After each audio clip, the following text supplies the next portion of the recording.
इस क्वेश्चन को हम लोग 30 सेकेंड्स में सॉल्व करेंगे विदाउट एनी फार्मूला, और कॉमन मिस्टेक भी देखेंगे जो अक्सर स्टूडेंट करते हैं। चलिए शुरू करते हैं। तो रमेश और पारुल दो कैरेक्टर है। रमेश बोल रहा है हाफ काम करता है पारुल के मुकाबले। तो यहाँ पे एफिशिएंसी की बात हो रही है ना, तो एफिशिएंसी ई से डिनोट कर रहे हैं। तो अगर पारुल 2 यूनिट्स पर डे कर रही है काम, तो रमेश हाफ करता है 1 यूनिट पर डे कर रहा हो। ठीक है यहाँ तक। अब यहाँ पे देखो क्या बोल रहा है कि रमेश आधा काम करता है पारुल के मुकाबले, लेकिन ये करेक्ट एफिशिएंसी नहीं है। क्यों? क्योंकि यहाँ पे टाइम बराबर नहीं है, राइट। ये कब सही होता है जब ये भी उतने ही टाइम में करता, मतलब ये अगर 5 घंटे में 2 यूनिट काम कर रहा है और रमेश भी 5 घंटे में 1 यूनिट काम कर रहा है, तब हम बोल सकते थे कि ये सही है। लेकिन यहाँ पे देखो लिखा है 4/5 of the time. 4/5 of the time मतलब अगर पारुल 60 मिनट में ये काम कर रही है, ठीक है, 60 मिनट्स में, तो ये रमेश इसका 4/5 ऑफ द टाइम में वो काम कर रहा है। मतलब अगर इसका 4/5 आप करोगे, 60 का 4/5 करोगे, तो यहाँ 12 हो जाएगा, 48 मिनट। तो 48 मिनट में ये काम हो रहा है। तो दोनों को बराबर का मौका देना होगा ना, बराबर समय देना होगा, तभी तो हम एफिशिएंसी को, उसकी क्षमता को जज कर पाएंगे। तो ये समझने के लिए मैं मिनट्स में समझा रहा हूँ, हाँ, कॉन्सेप्ट समझना है। तो 60 मिनट में एक तरह से पारुल 2 यूनिट का काम कर रही है और रमेश 48 मिनट में 1 यूनिट का काम कर रहा है। तो हमें इसको 60 मिनट में करना होगा ना, 60 मिनट में ले जाना होगा। तो 48 मिनट को 60 मिनट में देखना होगा कि रमेश कितना करता है, क्योंकि पारुल को भी 60 मिनट का मौका मिला है, या तो पारुल को 48 मिनट में लाना पड़ेगा। तो हम क्या करेंगे, सिंप्लिसिटी के लिए इसको 60 मिनट में कन्वर्ट करेंगे। तो ऐसे समझो 48 मिनट में रमेश 1 यूनिट का काम करता है। तो ऐसे देखो 48 मिनट में 1 यूनिट का काम कर रहा है रमेश, तो 1 मिनट में 1/48, तो 60 मिनट में ज़्यादा करेगा, यहाँ 4 आ जाएगा, यहाँ 5 आ जाएगा। तो 5/4 यूनिट मतलब 1.25 यूनिट्स पर डे।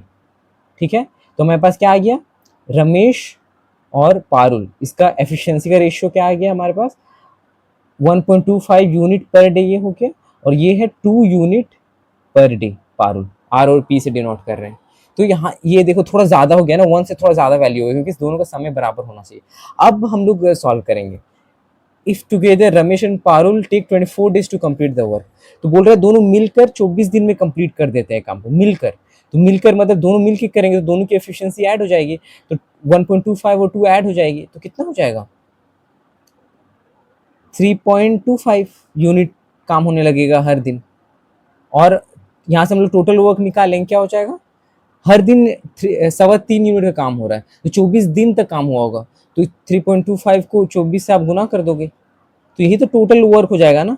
तो हम इसको हम लोग पूरा सॉल्व नहीं करेंगे, क्योंकि कटेगा ना आगे चल के, ईजी होगा कैलकुलेशन। तो ये टोटल वर्क इतना आ गया, इसको सॉल्व करेंगे भी जरूरत नहीं है। How much time Parul will take to do it, Parul अकेले इस काम को कितने दिन में करेगी। तो पारुल की एफिशिएंसी पता है, 2 यूनिट 1 दिन में करती है, तो इतना करने में डिवाइड। तो पारुल का एफिशिएंसी यहाँ पे 2 है, तो हर दिन 2 यूनिट्स कामों करके दे देगी, तो 2 से डिवाइड कर दोगे, तो यहाँ पे ये 12 कट हो जाएगा। और इसको जब मल्टीप्लाई करेगा, तो देखो मल्टीप्लाई कैसे करते हैं आसानी से। यहाँ पे हो जाएगा 12 और 3 को ऐड इंटू करोगे 36 हो जाएगा। और ये 0.1/4 होता है ना, 0.25 1/4 और 12 मतलब 1/4 इंटू 4 मतलब 1 और 12 तो मतलब 3 वैल्यू हो जाएंगे। ठीक है। तो 39 डेज लगेगा। इस तरह से कैलकुलेशन करते, कैलकुलेशन भी उतना करने की जरूरत नहीं, आराम से आप कर सकते हो। तो ऑप्शन डी हमारा आंसर हो जाएगा। ठीक है। तो एग्जाम में आप 30 सेकेंड्स में कर लोगे। ये मैं इतना बताने के लिए कि आप एग्जाम में क्या करोगे, यहाँ पे डायरेक्टली 1/5/4 कर दोगे। जो मैंने समझाने के लिए इतना किया ना, आप डायरेक्ट कर दोगे, तो 30 सेकेंड्स में आराम से हो जाएगा। कॉन्सेप्ट समझना जरूरी है। चलिए देखते हैं अगले इंटरेस्टिंग क्वेश्चन को। इस क्वेश्चन में देखो दिया है, a work can be completed by 35 workers in 30 days.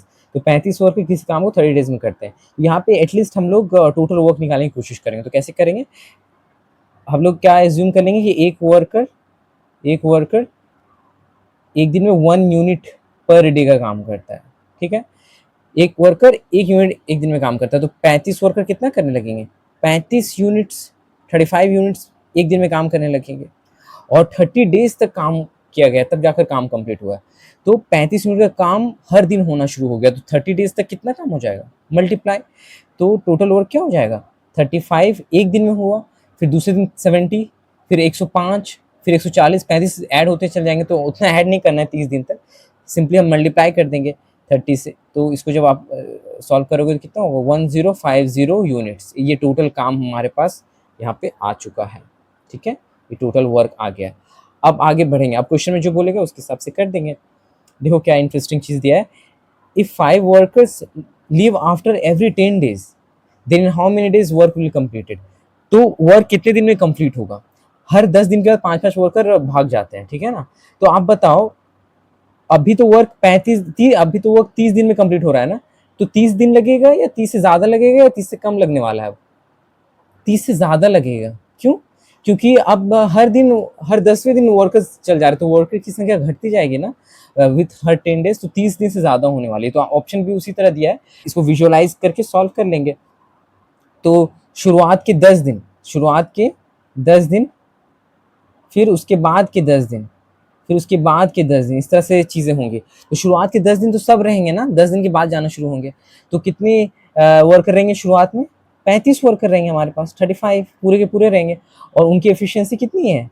तो 35 वर्कर रहेंगे तो कितना काम करके दे देंगे? 35 यूनिट पर डे, क्योंकि एक वर्कर 1 यूनिट पर डे करता है, तो 35 वर्कर है, तो 35 वर्कर एक दिन में काम कर देंगे, तो 10 दिन तक काम होगा ना। यहाँ से 10 से मल्टीप्लाई हो जाएगा, तो 350 यूनिट का काम करके पहले 10 दिन हो जाएंगे। उसके बाद यहाँ 5 लोग गायब हो जाएंगे, 5 लोग गायब हो जाएंगे, तो कितने वर्कर रह गए? 35 में 5 सेपरेट कर दो, 30 ही वर्कर रह गए। और 30 वर्कर एक दिन में कितना काम करके देंगे? 30 यूनिट, क्योंकि एक वर्कर 1 यूनिट का काम करता है, बस सिंप्लिसिटी। 30 यूनिट का काम करके दे रहे हैं, 10 दिन तक अब होगा। हाँ, 10 दिन तक तो 300 यूनिट का काम हो गया। फिर 5 वर्कर और चले जाएंगे यहाँ 10 दिन के बाद, तो अब कितने वर्कर बच गए? 30 में से 5 सब्ट्रैक्ट कर दोगे तो 25 वर्कर बच गए, तो 25 यूनिट का काम करके देंगे। और 10 दिन तक काम होगा, तो 10 से गुना, 250 यूनिट का काम हो गया। तो यहाँ पे 10 10 10 30 डेज में कितना काम हो गया? 30 डेज में कम से कम 350, 300, 650 और 250, 900 यूनिट का काम हो गया। और हमें टोटल काम कितना करवाना है? 1050 यूनिट। तो लेफ्ट कितना हो गया? लेफ्ट कितना हो गया? इससे इसको सेपरेट कर दोगे तो 150 यूनिट का काम बचा हुआ है, 150 यूनिट्स का काम बचा हुआ है।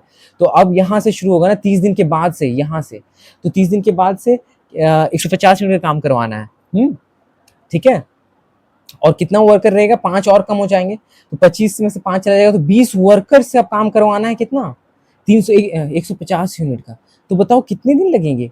20 वर्कर कितना काम करके दे देगा? 20 यूनिट पर डे काम करके दे देगा 20 वर्कर। और 150 यूनिट का काम करवाना है, तो एक दिन में 20 यूनिट, तो 2 दिन में 40 यूनिट, 3 दिन में 60, इस तरह से। तो 150 को 20 से डिवाइड कर दोगे तो ऐसे कट हो गया, तो 7.5 डेज, 7.5 दिन और लगेंगे। तो 30 डेज तो यहाँ से यहाँ तक आया था ना, 30 डेज प्लस 7.5 डेज एडिशनल लगेंगे, तो इसको ऐड कर दोगे तो 37.5 डेज हो गए। और ऑप्शन बी हमारा आंसर हो गया। ठीक है, thanks for watching and have a nice day.